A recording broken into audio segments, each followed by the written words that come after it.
창세기에서 만나는 복음, 오늘 마지막 시간입니다. 섭리.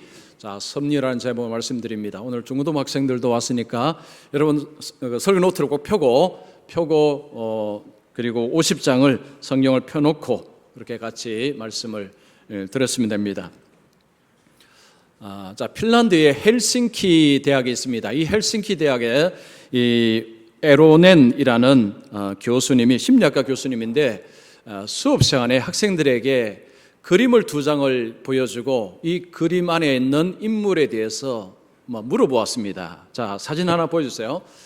자, 먼저 첫 번째 사진입니다. 이 안에 한 여학생, 여대생의 이름은 캐롤입니다. 자, 캐롤이 텔레비전을 보고 있습니다. 그 밑에 보면 이런 글씨가 있습니다.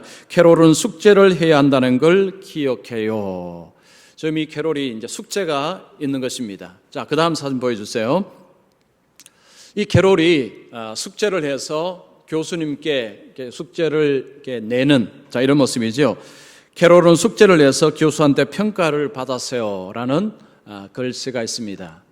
자, 이 두 그림을 학생들에게 보여주고 학생들에게 물었습니다. 여러분은 이 캐롤이라는 학생이 어떤 학생인 것 같습니까? 딱 사진 2장, 그림 2장만 보여주고 이 캐롤이 어떤 학생인지를 물었습니다. 학생들이 대답을 하는데 크게 2 부류로 나누어졌습니다.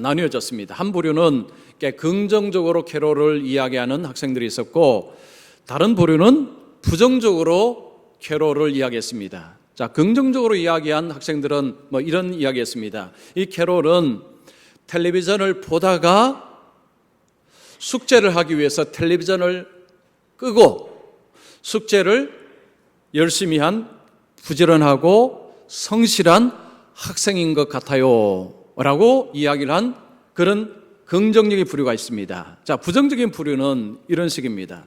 이 캐롤이라는 학생은 텔레비전을 너무 좋아해요.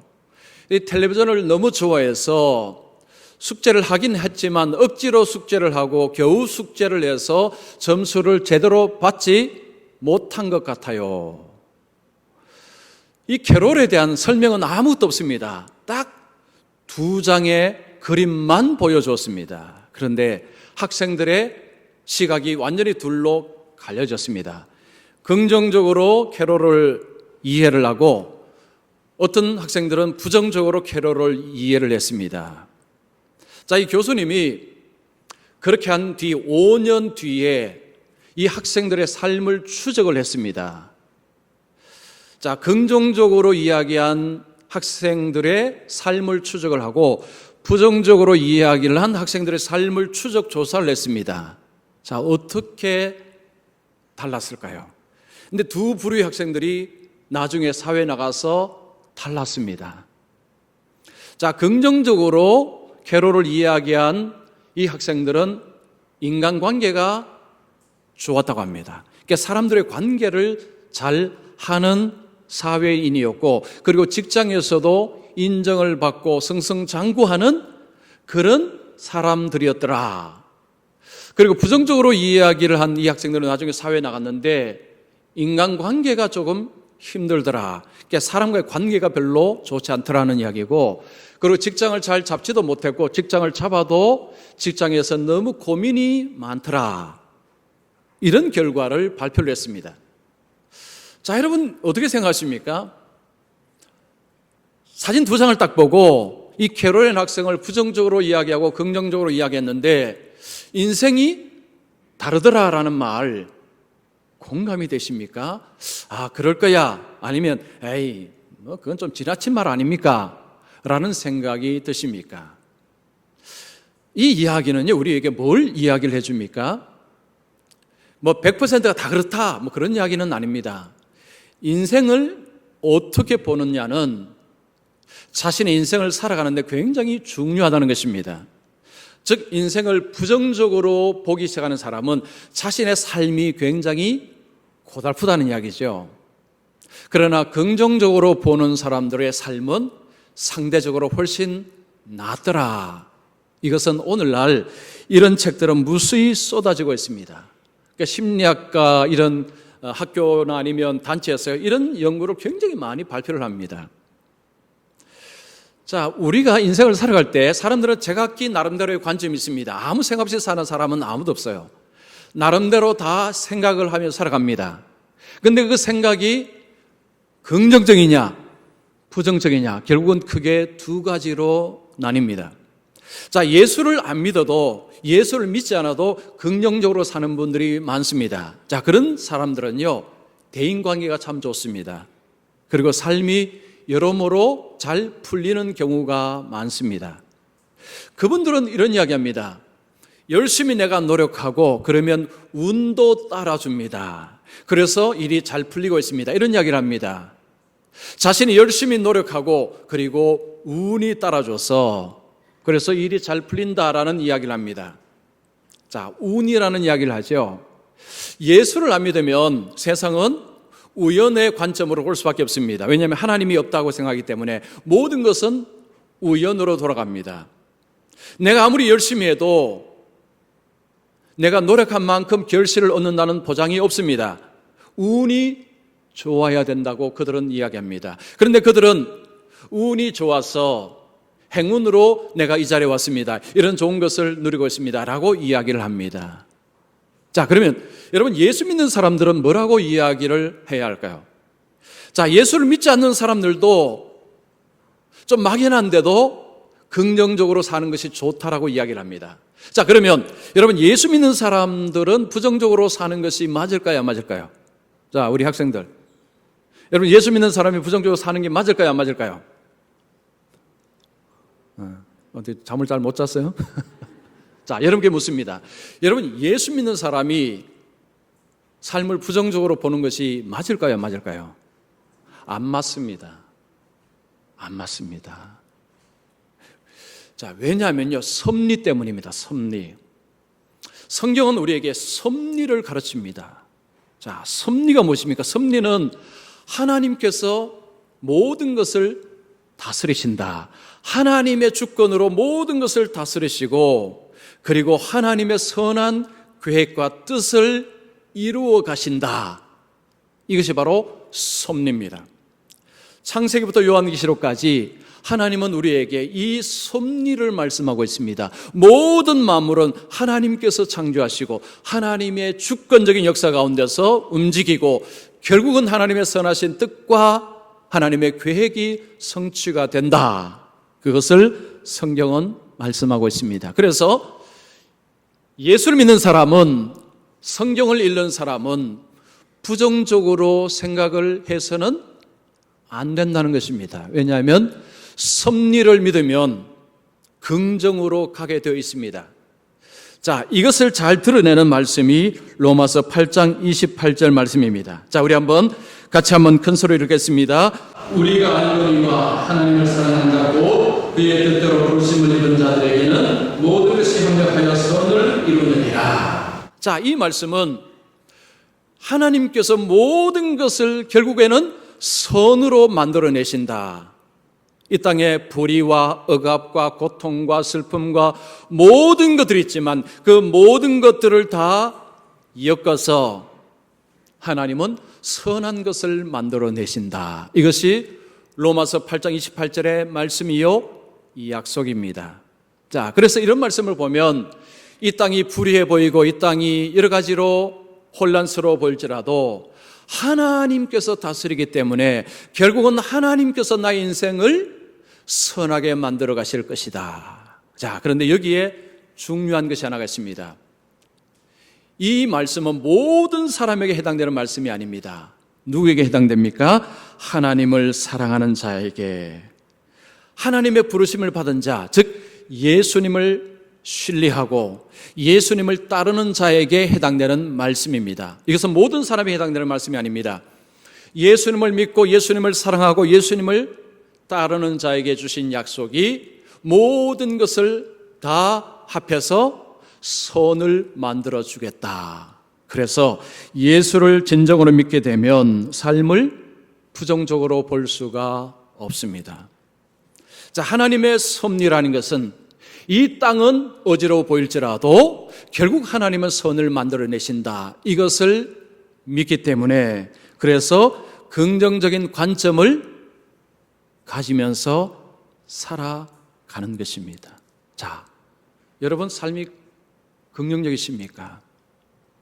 자, 어떻습니까? 자신의 삶이 어떤 모습입니까?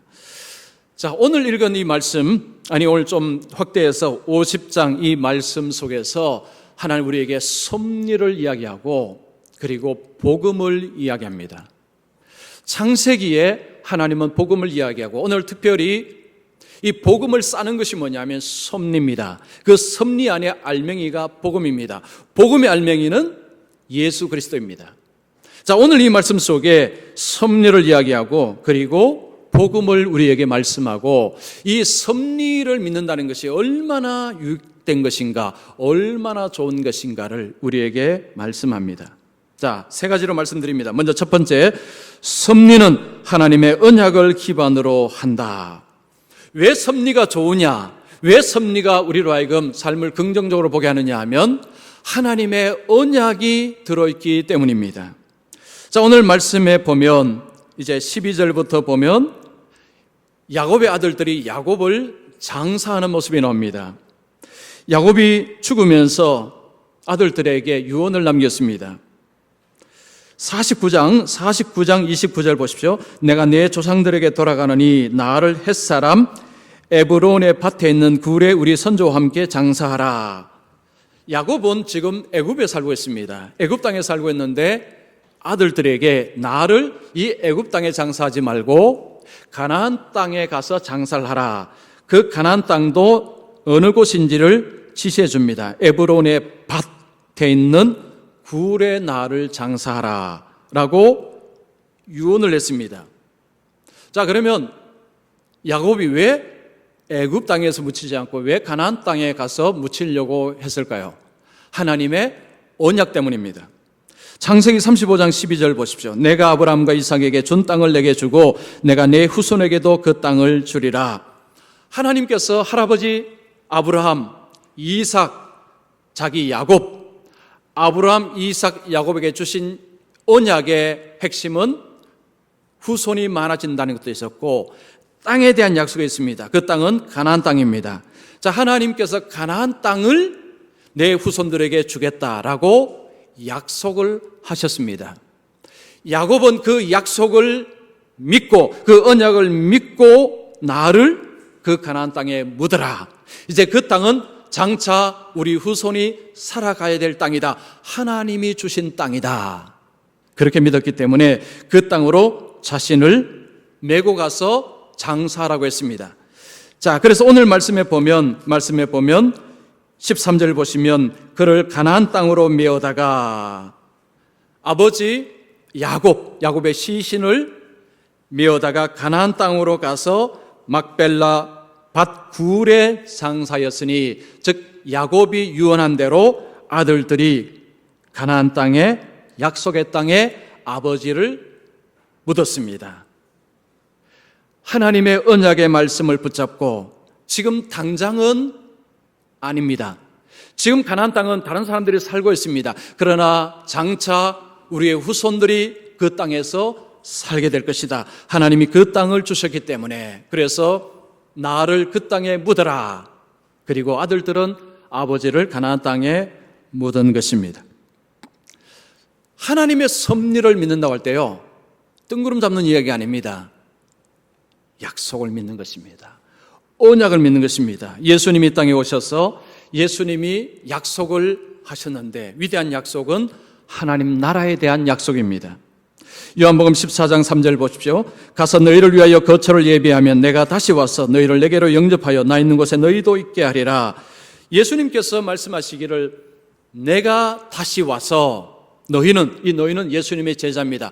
예수님을 믿는 자를 내가 영접해서 예수님이 있는 곳 하나님의 나라 그곳으로 내가 인도해서 함께 살게 하겠다. 이것이 예수님의 위대한 약속입니다. 예수님의 수많은 약속 가운데서 가장 위대한 약속은 하나님의 나라에 대한 약속입니다.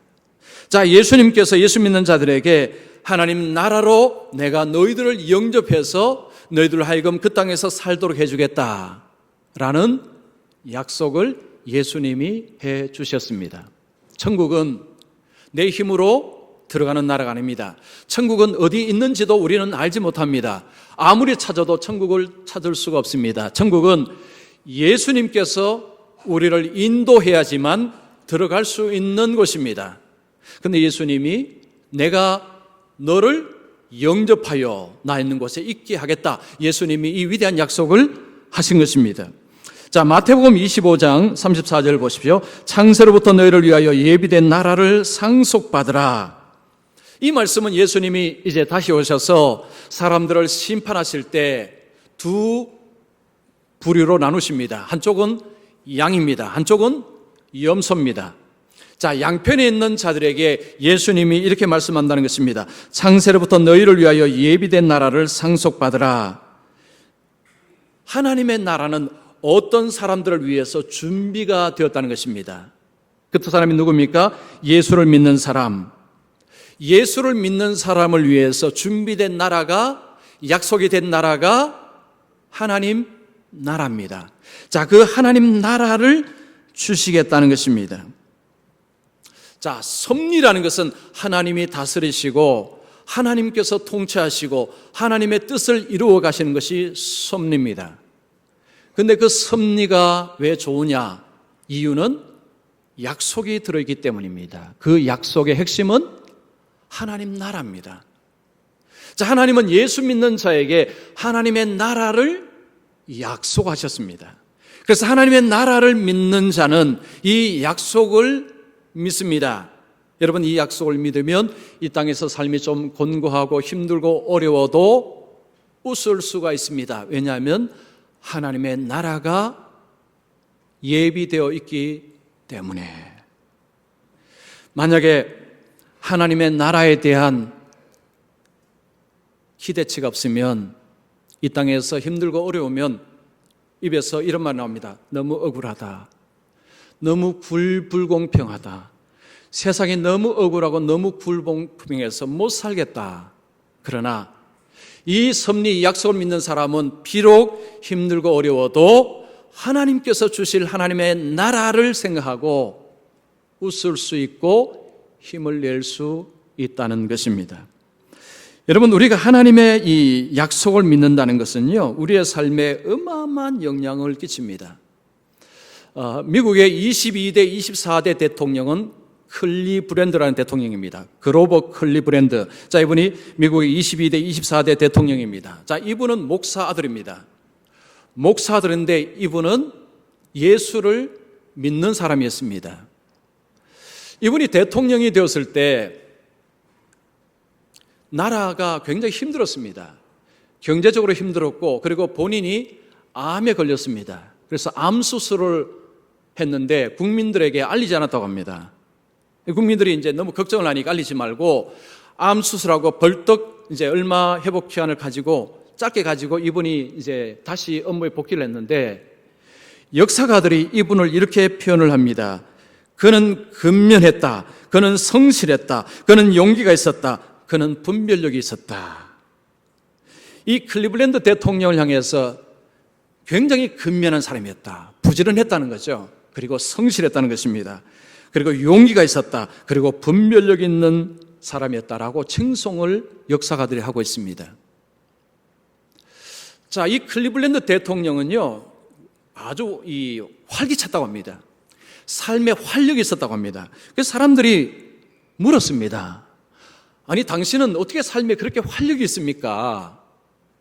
그때 이 클리블랜드 대통령이 자신 침대 위에 있는 액자 하나를 이야기를 했습니다. 내 침대 위에 액자가 하나 있습니다. 이 액자는 내가 그동안 평생에 걸쳐서 애지중지하는 액자입니다. 내가 대통령이 되기 전에 변호사로 일할 때 그때도 사무실에 이 액자를 붙여놓았습니다. 대통령이 된 뒤에 내 침대 위에 이 액자를 붙여놓았습니다. 그러면서 그 액자가 뭔지를 소개합니다. 신명기 33장 25절입니다. 자, 우리 한번 같이 읽겠습니다. 내가 사는 날을 따라서 능력이 있으리로다. 자, 이 클리블랜드 대통령이 자신의 침대 위에 이 액자를 걸어놓고 침대로 자라갈 때 보고, 침대에서 일어날 때 보고, 눈 감을 때 보고, 눈 뜰 때 보고, 이 말씀을 보고 살았답니다. 이 말씀은 모세가 가나안 땅 들어가기 전에, 모세는 못 들어갔죠. 지파들에게 축복을 하면서 아셀 지파에게 축복한 내용입니다. 클리블랜드 대통령, 이 말씀은 자기에게로 주신 말씀이라 받았습니다. 내가 사는 날 따라서 능력이 있으리로다. 이분이 이 말씀을 벽에 걸어놓고 날마다 하나님, 오늘도 내가 살아있습니다. 하나님께서 오늘도 나에게 능력을 주실 줄로 믿습니다 하고 일을 했답니다. 그러니까 사람들이 이 대통령 볼 때는 너무 활력 있고 너무 힘이 있어서 너무 신기했다는 거죠. 그런데 이 대통령의 비결은 하나님의 말씀을 내 말씀으로 받아서 그 말씀을 붙잡고 살아가면서 이렇게 활력 있게 살 수가 있었습니다 라는 이야기를 했습니다. 자, 여러분, 이 성경 어떤 사람은 옛날 문서라고 이야기합니다. 고문서라고 이야기합니다. 어떤 사람은 이스라엘 역사책이라고 이야기합니다. 그러나 어떤 사람은 하나님이 내게 주신 말씀이라고 이야기를 합니다. 고문서라고 믿는 사람은요, 그냥 옛날에 이런 일이 있었구나 정도로 끝나버립니다. 그러나 하나님이 내게 주신 말씀으로 보는 사람은 이 말씀을 의지해서 오늘도 살아가려고 애를 씁니다. 자, 말씀이 내 삶 속에 뼈와 살이 되도록 하기 위해서 말씀을 붙들고 살아갑니다. 자, 여러분 한번 생각을 해보십시오. 자, 하나님의 말씀을 누가 경험할 수 있겠습니까? 이건 고문서라, 이건 옛날 문서라, 이것은 옛날 이야기책이라 하는 사람이 말씀의 능력을 경험하겠습니까? 아니면 나에게 주신 말씀이라고 믿고 이 말씀을 붙들고 살아가는 사람이 말씀의 능력을 체험하겠습니까? 자, 우리 학생들 어느 쪽이 말씀을 체험할까요? 자, 학생들 실망입니다. 힘이 없어서 그런가요? 자, 여러분, 말씀을 붙들고 살아가는 사람은 말씀의 능력을 경험합니다. 그래서 자, 우리의 인생이 하나님의 섭리를 믿는다고 할 때 뭘 믿느냐 하면 말씀을 믿는 것입니다. 그래서 이 말씀을 내게 주신 말씀으로 받고 살아가는 사람은요, 삶이 다릅니다. 삶이 다릅니다. 그래서 저는 오늘 우리 학생들뿐만 아니라 우리 모든 분들이 이 말씀이 고문서가 아니라 내게 주신 말씀으로 받으시고 이 말씀을 의지하고 활력 있고 힘차고 능력 있게 살아가시기를 축원합니다. 예, 자, 두 번째입니다. 섭리는 하나님의 용서를 기반으로 합니다. 자, 섭리를 믿는 것이 왜 그렇게 좋으냐 하면 이 섭리 속에는 용서가 녹아 있습니다. 용서가 녹아 있습니다. 야곱의 아들들이 아버지를 장사를 했습니다. 이제 애굽으로 돌아왔습니다. 자기 집으로 돌아왔는데 그때부터 야곱의 아들들의 마음속에 두려움이 커지기 시작합니다. 그들이 겁을 먹었습니다. 큰 걱정을 하고 있습니다. 무슨 걱정이냐면 아버지가 죽었으니 요셉이 우리를 가만두지 않을 것이다. 아버지가 있었기 때문에 요셉이 우리를 어찌할 수 없었지만 아버지가 이제 죽으셨기 때문에 동생 요셉이 우리를 가만두지 않을 것이다. 보복할 것이다 라고 염려하기 시작합니다. 자, 여러분 15절 한번 말씀 보십시오. 요셉의 형제들이 그들의 아버지가 죽었음을 보고 말하되 요셉이 혹시 우리를 미워하여 우리가 그의 행한 모든 악을 다 갚지나 아니할까 하고. 자, 요셉의 형들이 걱정하는 내용은 그들이 행한 악이라고 했습니다. 우리가 요셉에게 행한 악으로 요셉이 우리에게 보복을 할지도 모르겠다라는 걱정을 하기 시작한 것입니다.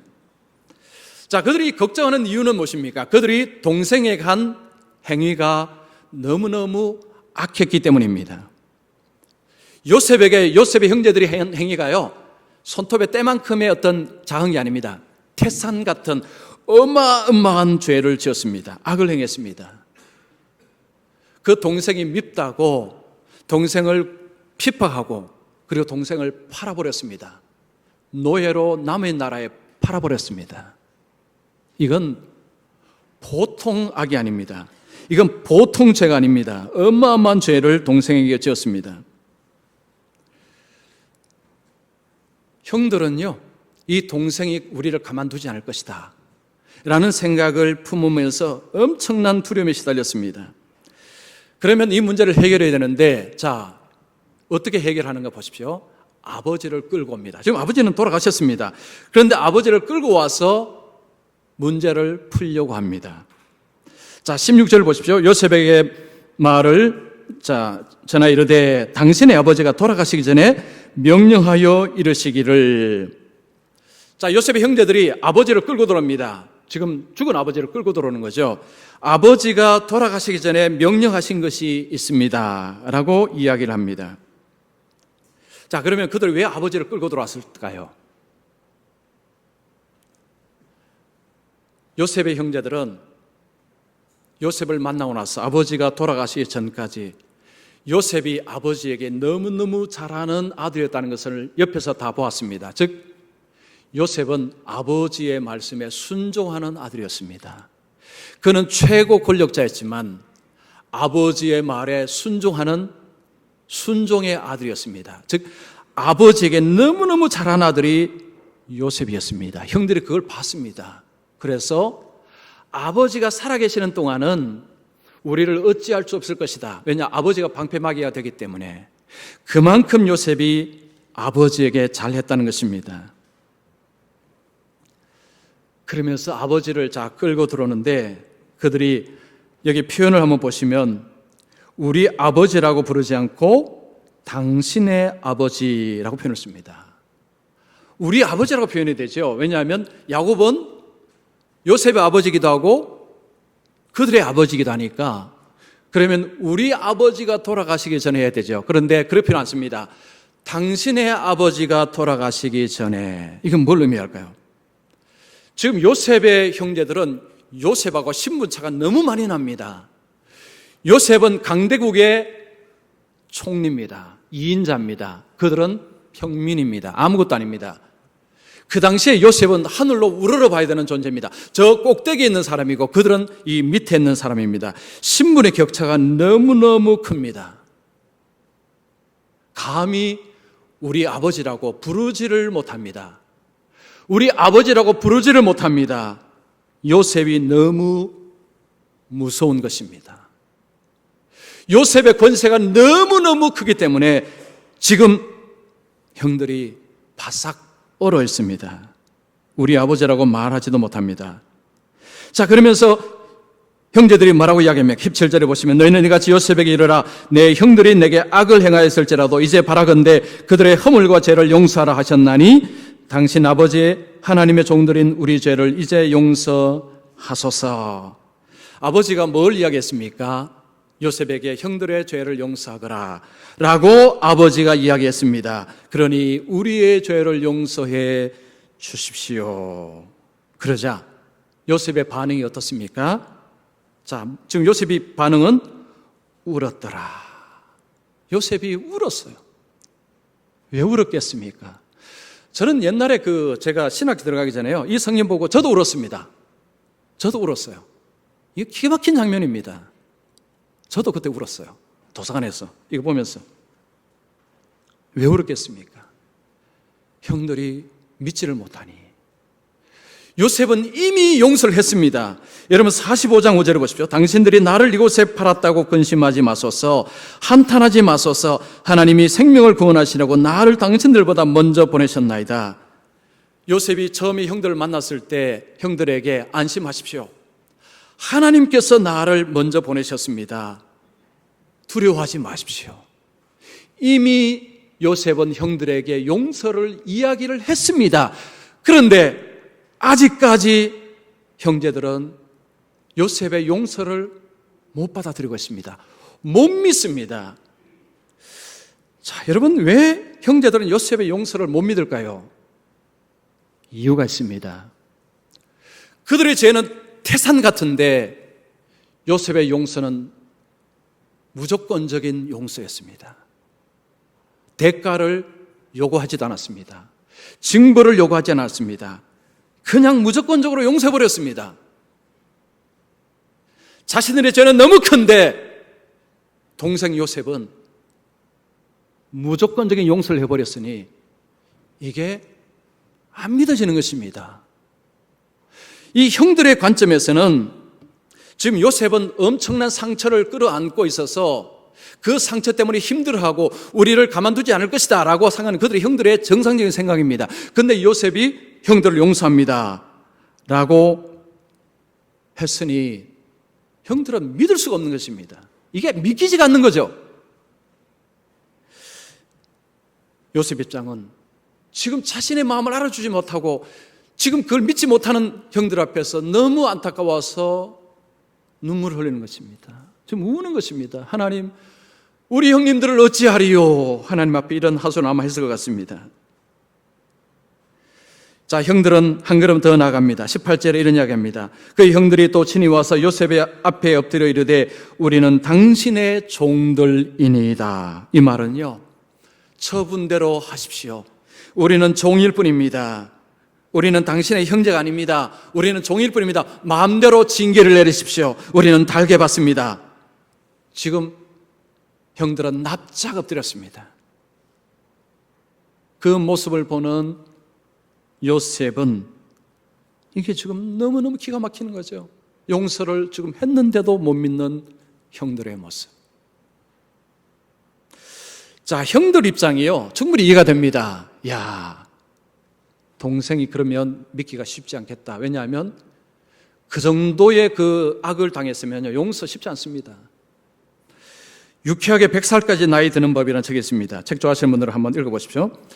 이근후라는 이분이 정신과 의사로서 오랫동안 일하시고 지금은 85세입니다. 자, 이분이 쓴 책인데 이 책에 보면 이런 이야기가 있습니다. 그분이 이제 정신과에서 일을 할 때 한 중년 부인이 찾아왔답니다.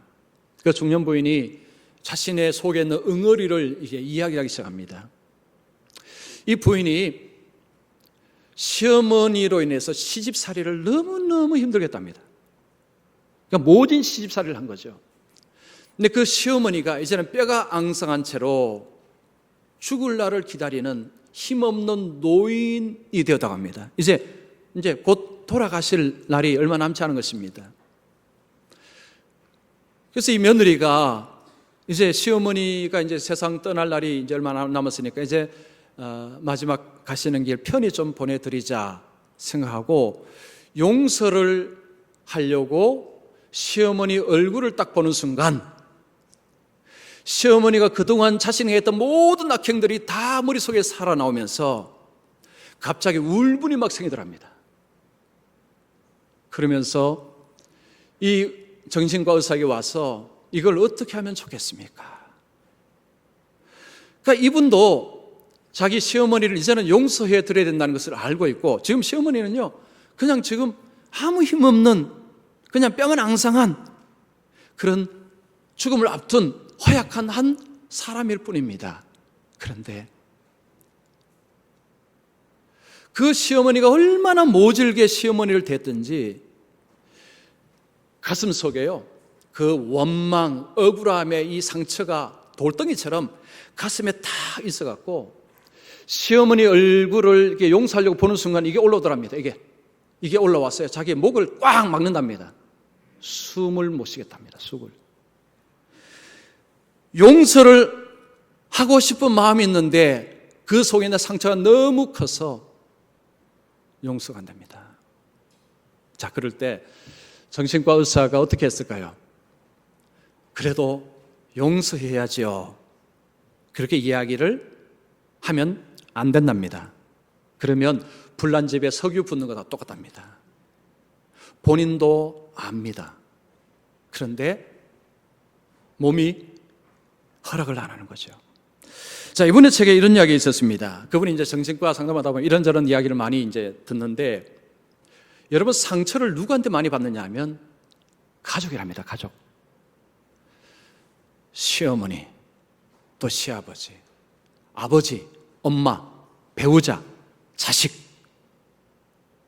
이 상처가요, 용서가 제일 어려운 상처라고 합니다.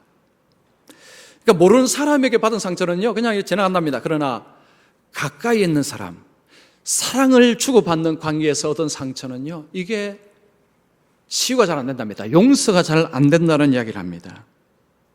그만큼 상처가, 가까운 사람에게 상처가 왔을 때요, 이 사람이 몸이 허락을 안 한다는 거죠. 몸이 부들부들 떨린다는 거죠. 어떤 사람 몸에 질병도 온다고 합니다. 자, 요셉의 형제들이 지금 요셉에게 행한 죄는요, 이건 무지막지한 죄입니다. 그들이 요셉을 생각하면, 요셉이 그 엄청난 그 원한의 덩어리를 가슴에 안고 있을 거라 생각하면, 저 요셉이 우리를 어떻게 용서해 줄 수 있겠느냐, 그렇게 생각할 수 있는 거죠. 근데 요셉은 형들을 용서합니다 라고 했으니 이게 믿어지지 않는다는 거죠. 그래서 그들은 못 믿고 우리는 당신의 종입니다, 마음대로 처분하십시오 라는, 그걸 보는 요셉은 눈에 눈물이 나는, 왜 내 말을 안 믿어주냐는 거죠. 자, 주님이 이 땅에 오셔서 예수님이 십자가를 지시고 십자가에 돌아가셨습니다. 예수님이 십자가를 지신 것은 용서하시기 위해서입니다.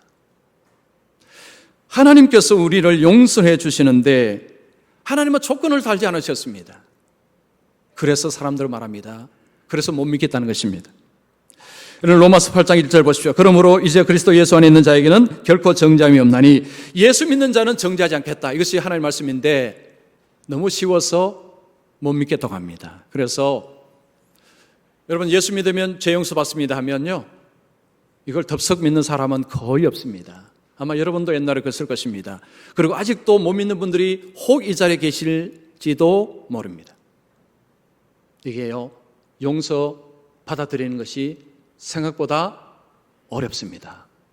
왜냐하면 내가 지은 죄가 너무 많기 때문에. 내가 지은 죄가 없으면 하나님 용서를 해도요, 내가 지은 게 없는데 뭔 용서를 받나 생각하죠. 근데 자신의 죄를 아는 한, 지금 주님께서 뭘 조건을 달지 않습니다. 뭘 대가를 치르러 하지 않습니다. 예수 믿는 자는 용서한다, 이게 안 믿어진다는 거죠. 히브리서 10장 17절 보십시오. 그들의 죄와 그들의 불법을 내가 다시 기억하지 아니하리라. 하나님은 우리가 지은 죄를 기억하지도 않는다고 하셨습니다. 이걸 어떻게 믿어? 내가 지은 죄가 얼마나 많은데 이걸 어떻게 믿어? 못 믿는 분들이 너무너무 많습니다. 여러분은 믿으십니까? 여러분 믿으십니까?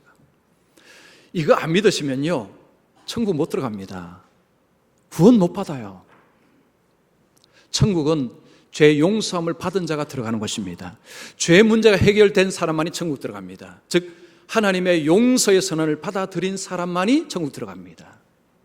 이건 믿고 안 믿고 간단한 문제가 아닙니다. 이건 굉장히 중대한 문제입니다. 자, 여러분 스스로에게 한번 물어보십시오. 내가 정말로 하나님의 용서를 내가 믿고 있는가? 아니면 믿는다고 혹시 생각하고 계시지 않습니까? 안 믿는데 믿을 거야 내가, 이런 경우도 많습니다. 여러분 이거 믿어야 합니다. 반드시 믿어야 됩니다. 자, 하나님께서 예수 그리스도를 통해서 우리를 용서하실 때, 이것을 믿을 때 하나님과 관계가 회복이 되고, 그리고 우리의 삶은 새로운 역사를 향해서 나아갈 수 있는 것입니다. 자, 세 번째 마지막입니다. 섭리는 사람을 구원하는 것을 목적으로 합니다. 자, 섭리가 왜 우리를 긍정적으로 하느냐 하면 생명을 구원하는 것이 섭리의 목적이기 때문입니다. 요셉은 형들이 안 믿어주니까 너무 답답한 거죠. 눈에 눈물이 날 지경입니다. 요셉이 뭐라고 이야기합니까? 19절 보십시오. 요셉이 그들에게 이르되 두려워하지 마소서, 내가 하나님을 대신하리이까. 이게 무슨 이야기일까요? 지금 이 엄청난 권세자의 자리에 앉은 것이 하나님께서 나를 이곳에 앉히셨는데 내가 어찌 이 자리에서 형님들을 내가 심판할 수 있겠습니까? 하나님께서 이 자리에 나를 올리셨기 때문에 나는 하나님 대신해서 형님들을 심판할 수 없습니다. 걱정하지 마십시오. 자, 그리고 20절이 중요한 편이죠. 당신들은 나를 해하려 하였으나, 요셉도 형님들이 요셉에게 뭘 한지 요셉은 너무너무 잘 알고 있습니다. 죽이려고 했습니다. 하나님은 그것을 선으로 바꾸사 오늘과 같이 많은 백성의 생명을 구원하게 하시려 하셨나니. 자, 그런데 요셉이 자신의 인생을 해석합니다. 형님들이 나를 죽이려고 그렇게 했지만 하나님은 악을 선으로 바꾸셔서 나를 이 자리에 앉게 하시고 우리 가족과 애굽과 많은 사람을 살리도록 하셨습니다. 나는 하나님을 찬송합니다.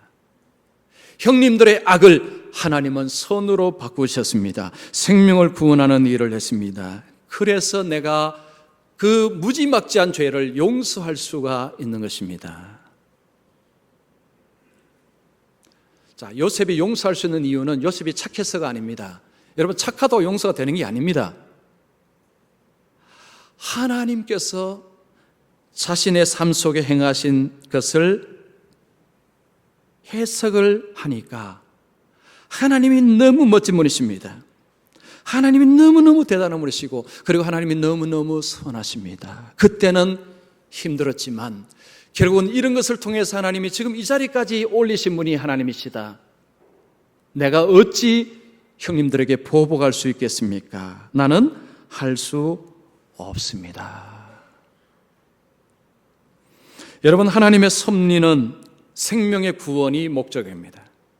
자, 하나님께서 이 세상을 다스리시고 아들을 보내시고 하신 모든 목적은 생명 구원입니다. 우리를 구원하기 위해서 예수님이 오셨고, 하나님께서 세상을 다스리실 때 결국 목적은 생명을 구원하는 것입니다. 고린도서 1장 18절 보십시오. 십자가의 도가 멸망하는 자들에게 미련한 것이요 구원을 받는 우리에게는 하나님의 능력이라. 자, 예수님의 십자가 지심은 어떤 사람에게는 구원을 주시는 하나님의 능력이라고 했습니다. 어떤 사람은요, 믿는 사람은, 예수님을 믿는 사람은 그 십자가가 능력이 되어서 구원을 해낸다는 것입니다. 자, 하나님께서 아들을 보내셔서 십자가를 지게 하심으로 결국에는 우리를 구원하는 일을 하셨습니다. 요셉은 하나님의 관점에서 재해석을 했습니다. 인생을 다시 해석했습니다. 그러자 다른 것이 보였습니다. 자, 그리고 21절 보시면 당신들은 두려워하지 마소서. 내가 당신들과 당신들의 자녀를 기르리다. 그들을 간곡한 말로 위로하였더라. 동생이 지금 잘못한 형들에게 위로하고 약속도 합니다. 내가 이 권세의 자리에서 뭘 하겠습니까? 형님들, 가족들 내가 안전하게 보호하겠습니다. 장래에 내가 다 지키겠습니다. 지금 용서만 한 것이 아니라 장래에 은혜까지 베풀겠다고 합니다. 이 은혜가 어디서 나왔을까요? 하나님으로부터 나온 것입니다. 하나님을 믿으니까, 하나님의 섭리를 믿으니까 이런 은혜가 나왔다는 것입니다. 여러분, 착하다고 공무원에 한다고 이런 은혜가 나오는 것이 아닙니다. 하나님을 모르는 사람은 절대 이런 은혜가 안 나옵니다. 하나님으로 자기의 인생을 재해석을 할 수 있는 사람. 자, 이 요셉은 결국은 누구를 이야기합니까? 예수님을 가리킵니다. 요셉이 보여주는 인물은 예수님입니다. 예수님께서 십자가를 지었습니다. 불의를 당하셨습니다. 사람들이 불의한 일을 행했습니다. 예수님은 너무너무 억울합니다. 그런데 그 십자가를 통해서 생명 구원하는 일을 하셨습니다.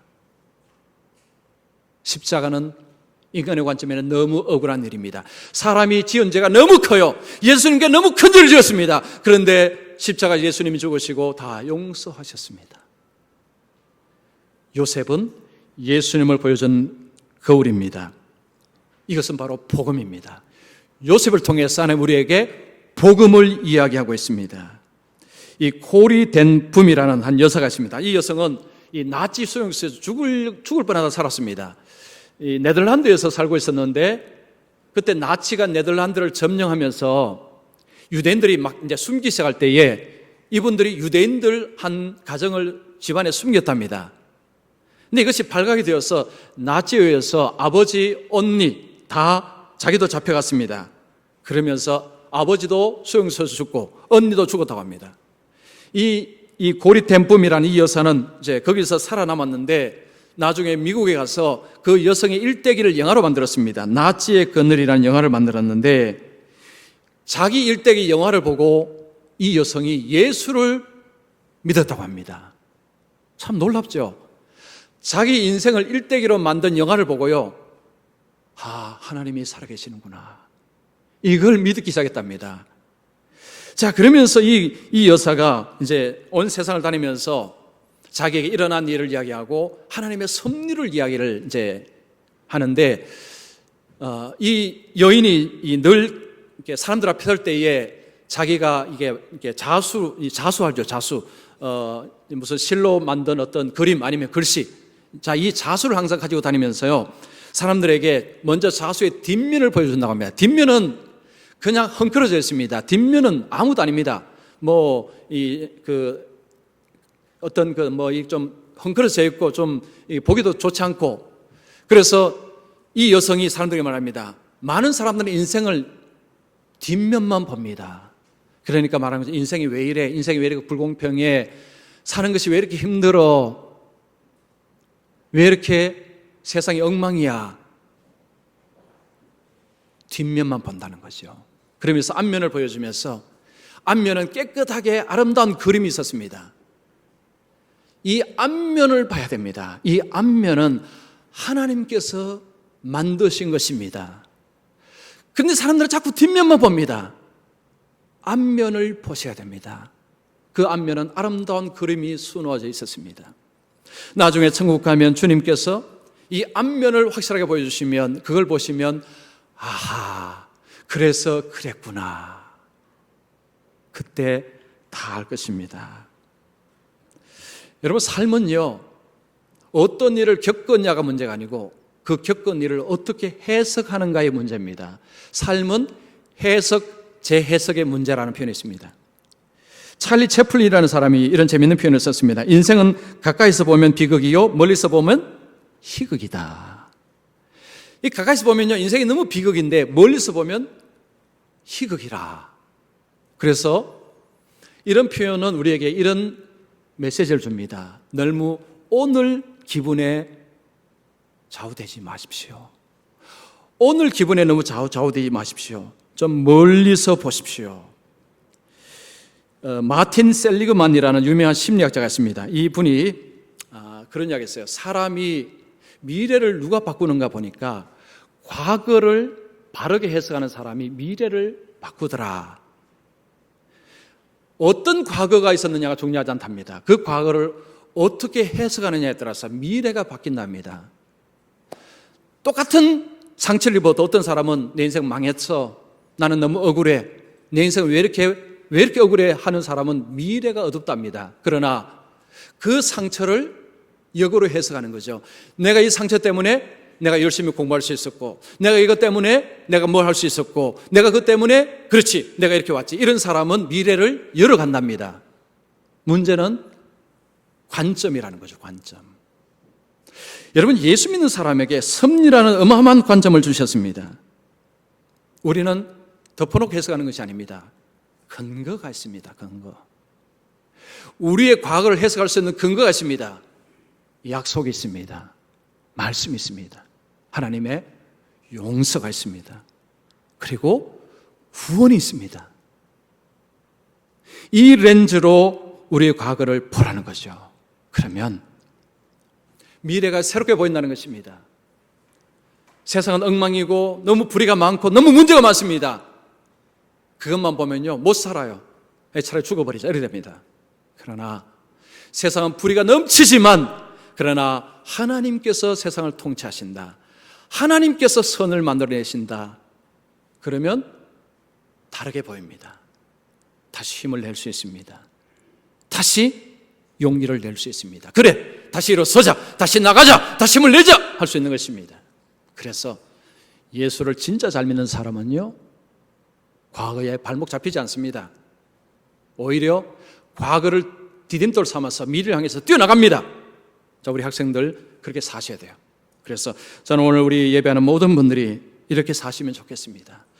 섭리라는 렌즈로 자신의 과거를 보시고 미래를 향해서 나가셔서 과거에 발목 잡히지 마시고 미래를 향해서 활기차게 나가셔서 미래를 열어가시는, 미래의 아름다운 선을 이루시는 하나님과 함께 멋진 인생을 살아가시는 모두가 되시기를 축원합니다. 기도하겠습니다.